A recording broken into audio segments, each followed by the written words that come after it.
جب ہم ناسا کے بارے میں سوچتے ہیں تو ہمیں عام طور پر راکٹ، خلا میں سفر کرنے والے ایسٹروناٹس اور دوسرے سیاروں پر انقلابی دریافتیں یاد آتی ہیں، لیکن کیا آپ جانتے ہیں کہ ناسا سمندری گہرائیوں میں بھی تحقیق کر رہا ہے؟ اگرچہ وہ غرق شدہ خزانے کی تلاش میں نہیں ہے، لیکن ناسا کی زیر آب تحقیق میں ایسے راز چھپے ہیں جو خلا کی تفہیم میں انقلاب لا سکتے ہیں۔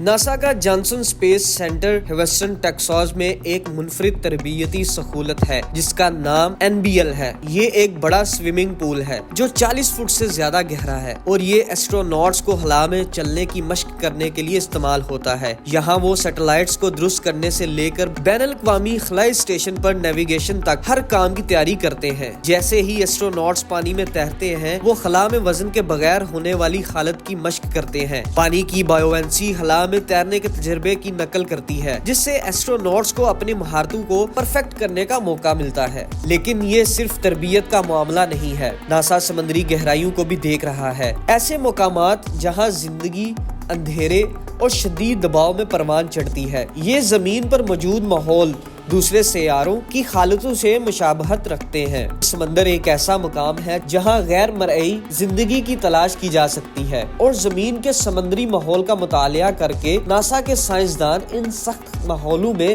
زندگی کے آثار تلاش کرنے کا طریقہ سیکھ رہے ہیں، چاہے وہ ہماری زمین پر ہو یا خلا میں۔ ناسا اس وقت جدید روبوٹک ٹیکنالوجی تیار کر رہا ہے جو زیر آب کام کر سکتی ہے۔ ایسے روبوٹس جو ان گہری جگہوں کی چھان بین کریں جہاں انسان نہیں جا سکتے۔ یہ جدتیں نہ صرف ہماری سمندری گہرائیوں کا مطالعہ کرنے میں مددگار ہیں، بلکہ ایک دن یہ خلا کی مشنوں میں بھی استعمال ہو سکتی ہیں۔ سمندری تحقیق کی حدود کو بڑھا کر ناسا یہ ٹیکنالوجیز خلا کے مشنوں میں بھی استعمال کرے گا، جہاں روبوٹس سیاروں اور چاند کی سطح کی تلاش کریں گے جیسے ہم نے کبھی تصور بھی نہیں کیا۔ جتنا ہم زمین کے سمندروں کے بارے میں سیکھتے ہیں، اتنا ہی ہم خلا میں زندگی کے امکانات کے بارے میں مزید جانتے ہیں۔ چاہے ایسٹروناٹس کو تربیت دینا ہو، ٹیکنالوجی تیار کرنی ہو یا شدید ماحولوں کا مطالعہ کرنا ہو، ناسا کی زیر آب تحقیق ہمیں زمین اور خلا دونوں کے رازوں کو دریافت کرنے میں مدد دے رہی ہے۔ تو جب بھی آپ ناسا کے بارے میں سنیں، یاد رکھیں کہ ان کی تحقیق صرف ہمارے سر کے اوپر نہیں